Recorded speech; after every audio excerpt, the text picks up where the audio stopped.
त्यांना तुम्ही सजा देणार, त्यांना तुम्ही डिटेन करणार,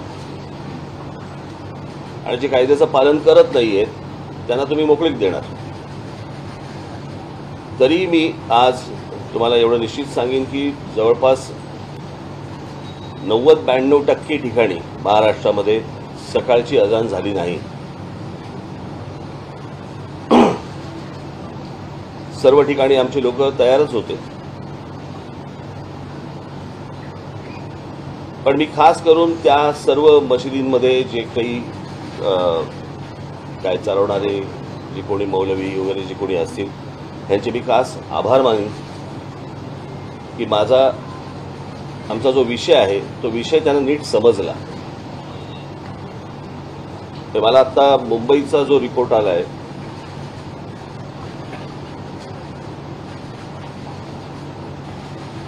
त्या मुंबईच्या रिपोर्टप्रमाणे मुंबईमध्ये 1140 मशिदी आहेत आणि त्याच्यापैकी 135 मशिदींवरती सकाळची अजान 5 वाजायच्या आत लावली गेली.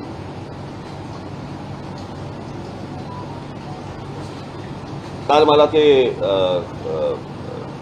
विश्वास नांगरे पाटील यांचा मला काल फोन आला होता आणि त्यांनी सांगितलं की आम्ही सर्व मशिदींशी बोललेलो आहोत, त्यांच्या मौलवींशी बोललेलो आहोत, ते कोणी सकाळची अजान लावणार नाही. मग या ज्या 135 मशिदींवरती जी अजान सकाळी 5च्या आत झाली यांच्यावरती आत्ता राज्य सरकार कोणती कारवाई करणार आहे की फक्त आमच्याच मुलांना उचलणार आहे?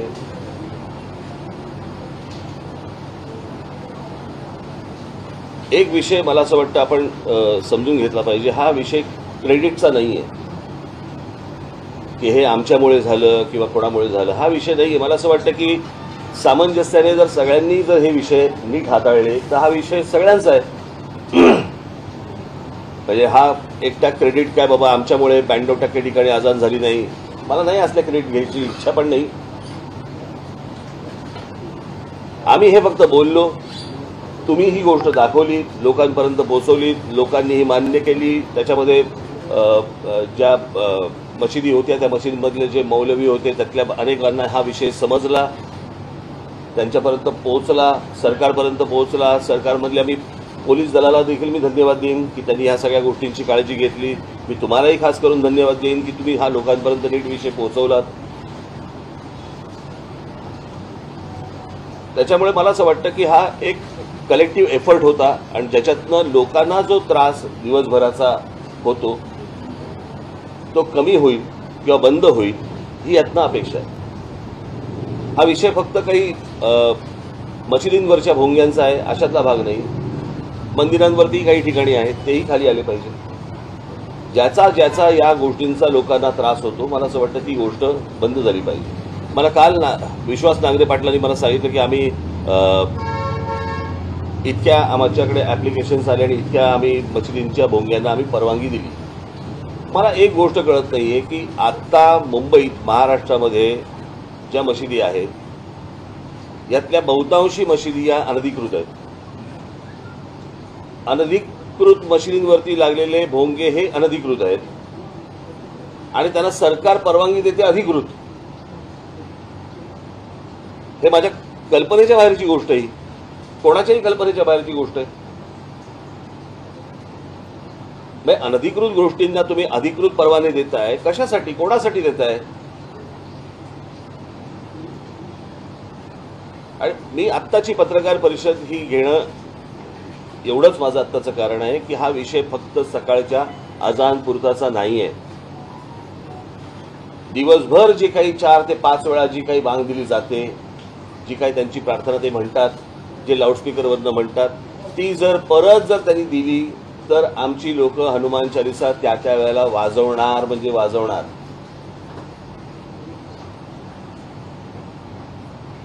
प्रश्न असा आहे की सुप्रीम कोर्टाच्या आदेशाचं पालन जर समजा तुम्हाला करायचं असेल तर सुप्रीम कोर्टाने सांगितलेले डेसिबल्स मी काल माझ्या पत्रामध्ये दिलेलं आहे. साधारणपणे जिकडे लोकवस्ती असते त्या लोकवस्तीमध्ये 45 ते 55 डेसिबलपर्यंत तुम्ही स्पीकर लावू शकता परवानगी घेऊन. काल विश्वास नांगरे पाटलांनी मला जे सांगितलं की आम्ही त्यांना परवानगी दिलेली आहे. तुम्ही 365 दिवसाची कशी काय देऊ शकता? आम्हाला परवानगी देताना दिवसाची परवानगी तुम्ही देणार.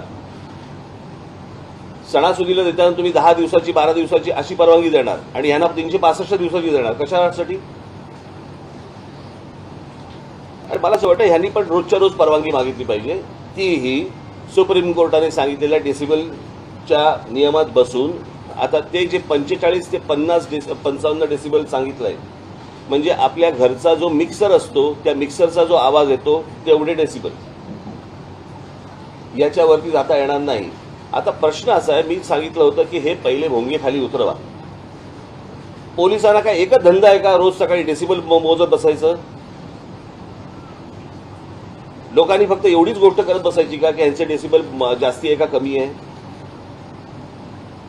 तुम्हाला प्रार्थना म्हणायची आहे, तुम्हाला तुमच्या मशिदीमध्ये प्रार्थना म्हणायची आहे, म्हणा. तुम्हाला माईक लागतो कशाला आणि लाऊडस्पीकर लागतो कशाला? कोणाला ऐकवायचंय तुम्हाला?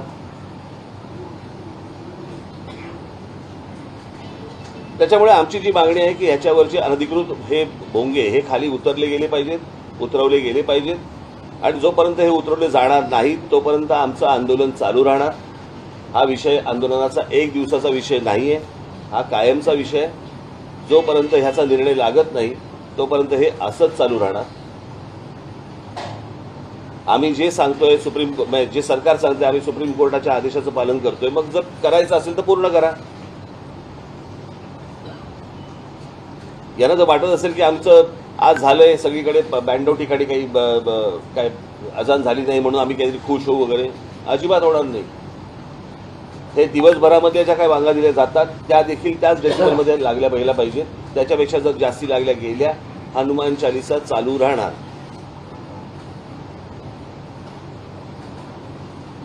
यांचा जर या बाबतीत, बरं मी काल पण सांगितलंय, परत एकदा सांगतो, हा सामाजिक विषय, हा धार्मिक विषय नाही. याला जर धार्मिक वळण द्यायचा जर त्यांनी प्रयत्न केला तर त्याला आम्ही धार्मिक वळण देऊ. आमची अजिबात इच्छा नाही की कुठे शांतता बिघडावी या महाराष्ट्रातली, देशातली, किंवा कुठे दंगली व्हाव्यात. अजिबात इच्छा नाही, गरज पण नाही. तुमच्या जर लक्षात असेल तर परवा दिवशी माझ्या संभाजीनगरला भाषण चालू असताना ज्या वेळेला तिकडे बांग दिली गेली त्यावेळेला मी हे पोलिसांना सांगितलं. अन्यथा ते जर भडकवायचं असतं तर तिथे काय लेवल प्रकरण झालं असतं मला जरा सांगा. सो आम्ही ही गोष्ट शांततेमध्ये समजून सांगतोय. सरकारनी पण ती गोष्ट ऐकावी, समजून घ्यावी, पोलिसांनी समजून घ्यावी. आता त्या आमच्या लोकांची धरपकड कशासाठी धरपकड करते मला कळत नाही. मला मोबाईलच्या काळात कम्युनिकेशनची साधनं एवढी सगळ्या बाजूनी असताना तुम्ही माणसं पकडून काय होणार आहे? हातामध्ये काय लागणार तुमच्या? हे अजून 60-70च्या दशकामधला विचार करतायत का की राज ठाकरेचं भाषण सुरू झाल्यावरती तिकडची वीज बंद करा? अरे वीज काय बंद करायची? मोबाईलवरती दिसतं की भाषण. इतका मूर्खपणा हे कुठच्या काळामध्ये जगतात मला कल्पना नाही. मला आपल्या सर्वांच्या माध्यमातून फक्त मला एवढंच सांगायचं होतं, हा विषय एक दिवसाचा नाही. माझ्या महाराष्ट्र सैनिकांना पण मला हेच सांगायचं आहे. माझ्या महाराष्ट्रामधल्या माझ्या हिंदू बांधवांना पण हीच मला गोष्ट सांगायची आहे की हा विषय एक दिवसाचा नाही. ज्या ज्या मशिदींमधले मौलवी ऐकणार नाहीत, जिकडे लाऊडस्पीकर लागतील तिकडे हनुमान चालीसा त्याच्या दुप्पट आवाजात लागला गेला पाहिजे. त्याशिवाय हे जर समजणार नसेल. आणि मी पोलिसांच्या कारवाईची मी अपेक्षा करतोय की या 135 मशिदींवरती मुंबईतल्या खास करून महाराष्ट्रातले तिकडचे जे काही कमिशनर असतील ते बघतील, पण मुंबईचे पोलीस कमिशनर, मुंबईचे पोलीस हे या 135 मशिदींवरती काय कारवाई करणार आहेत आणि करणार आहेत की नाही करणार आहेत ते एकदा समजू देत. ते त्यांच्या धर्माला जर समजा घट्ट राहणार असतील तर आम्हाला पण आमच्या धर्माला घट्ट राहावं लागेल.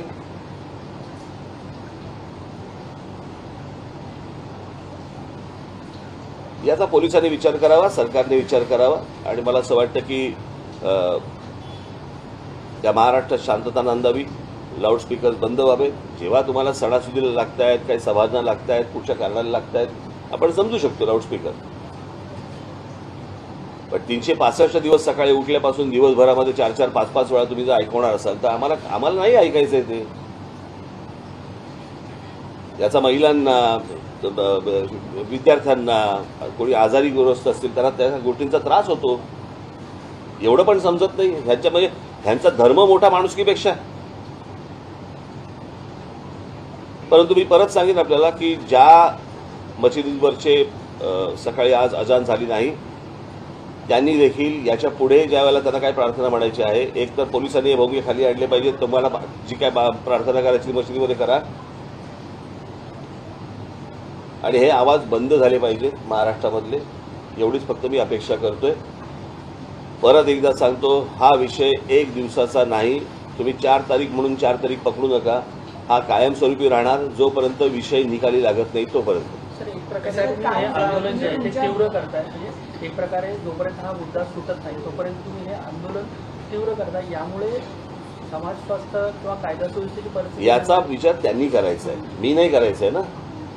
मी तर सोपं सांगतोय की ही गोष्ट बंद करा म्हणून. तुम्ही मला काय प्रश्न विचारताय? असा एक आरोप केला जातो. प्रश्न आरोप करण्यापेक्षा त्यांना सांगा ना की ही गोष्ट बंद करा. कोणी प्रार्थना तुमची काय धर्माची असेल ती म्हणू नका, हे मी सांगतोय का? मी हे बोलतोय का? नाही. ते म्हणा, तुमच्या मशिदीत म्हणा, तुमच्या घरात म्हणा. खरं तर धर्म हा तुमच्या घरामध्ये असला पाहिजे. देवळामध्ये जातो आपण, नमस्कार करतो, परत येतो. आपण काय तिकडे प्रत्येक जण जो जातो तो काय आरती करत बसत नाही. मला असं वाटतं मी तुम्हाला एक बाहेर निरोप दिला होता ना. मी तुम्हाला मगाशी निरोप दिला होता की मला जे बोलायचंय मी आपल्यासमोर येऊन मांडीन. हा काही प्रश्नोत्तराचा तास नव्हे.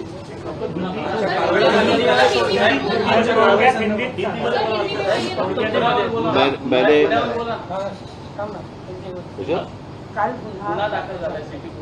औरंगाबाद हिंदीमध्ये माझं हिंदी चांगलं नाही रे एवढं.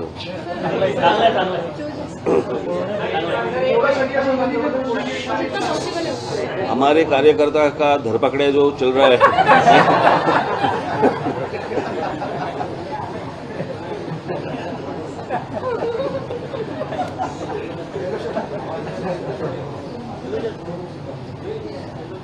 आज 4 तारीख है. 4 तारीख को हम लोगों ने मस्जिदों के ऊपर के जो लाउडस्पीकर है वो बंद करने के लिए सरकार को विनती की थी. और 4 तारीख के बाद हम लोग अगर लाउडस्पीकर चलाए गए तो उसके सामने हम लोग हनुमान चालीसा इस महाराष्ट्र में, देश में लोग चलाएंगे, लाउडस्पीकर के ऊपर चलाएंगे, ये हम लोगों ने कहा था. उसके हिसाब से अगर महाराष्ट्र में आज का मुझे जो समझ आया है, जो सुबह मुझे बताया गया, उसके हिसाब से कुछ 1400 या 1500 कुछ मस्जिदें हैं. और उसके ऊपर से 135 मस्जिदों के ऊपर सुबह 5 बजे के पहले जो सुप्रीम कोर्ट ने जो बताया वो नियम तोड़कर 135 मस्जिदों के ऊपर सुबह अजान लगाई गई लाउडस्पीकर के ऊपर. मैं पूछ रहा हूं महाराष्ट्र की पुलिस को, इन 135 मस्जिदों के ऊपर आप कौन सी कार्रवाई करने वाले हैं? आप हमारे कार्यकर्ताओं को पकड़ रहे हैं और इनके ऊपर कौन सी कार्रवाई कर रहे हैं? आपको मैं बता दूं कि ये एक दिन का आंदोलन नहीं है, ये जारी रहेगा. और इसके बाद भी जहां जहां पे ये जो सुप्रीम कोर्ट ने डेसिबल का जो नियम बताया है, मैंने आपको बताया कि सुप्रीम कोर्ट ने जो बताया है कि 45 से 55 तक डेसिबल होना चाहिए लाउडस्पीकर का. 45 से 55 डेसिबल का लाउडस्पीकर होना चाहिए. इसका मतलब है हमारे घर में हम लोग जो मिक्सर लगाते हैं, ग्राइंडर मिक्सर जो लगाते हैं, उसका जो आवाज़ रहता है उतना आवाज़. अगर इसके आगे जाएंगे तो उनके ऊपर कार्रवाई होनी चाहिए. ये सुप्रीम कोर्ट ने कहा है. मैं देख रहा हूँ कि कार्रवाई हो रही है या नहीं हो रही है, होगी या नहीं होगी, या सिर्फ हमारे ऊपर होगी. हम इस देश में, महाराष्ट्र में शांतता चाहते हैं, कोई दंगा फसाद नहीं चाहते. हम सिर्फ चाहते हैं कि जैसे मस्जिदों के ऊपर है, अगर इलीगली अगर मंदिरों के ऊपर भी होगा वो भी निकालो आप. ये विषय सामाजिक है, ये धार्मिक विषय नहीं है, ये पहले समझ लो आप. और उसके हिसाब से मुझे लगता है किसी भी सरकार को, इस देश में किसी भी राज्य सरकार को या वहाँ की पुलिस को इस तरह की एक्शन उनको लेनी चाहिए. अगर आप सुप्रीम कोर्ट का अगर आप कंटेम्प्ट ऑफ कोर्ट कर रहे हो तो सुप्रीम कोर्ट इसके आगे क्या करने वाली है ये भी मुझे देखना है. कि एक बार फैसला सुना देती है आप, और फैसला सुनाने के बाद अगर नीचे जो सरकारें हैं वो उसका इम्प्लीमेंटेशन अगर नहीं कर रहे हैं तो फिर फायदा क्या है सुप्रीम कोर्ट का? सुप्रीम कोर्ट का डिसीजन है, डिसीजन के बाद अगर सरकारें नहीं मानती तो क्या करेंगे आगे? और जब निवेदन की भाषा जब नहीं समझ में आती तब आंदोलन की भाषा शुरू हो जाती है। और इसके लिए आंदोलन है, ये एक दिन का आंदोलन नहीं है, ये चालू रहेगा जब तक ये आवाजें लाउडस्पीकर बंद नहीं होते, तब तक ये चालू रहेगा। ठीक है।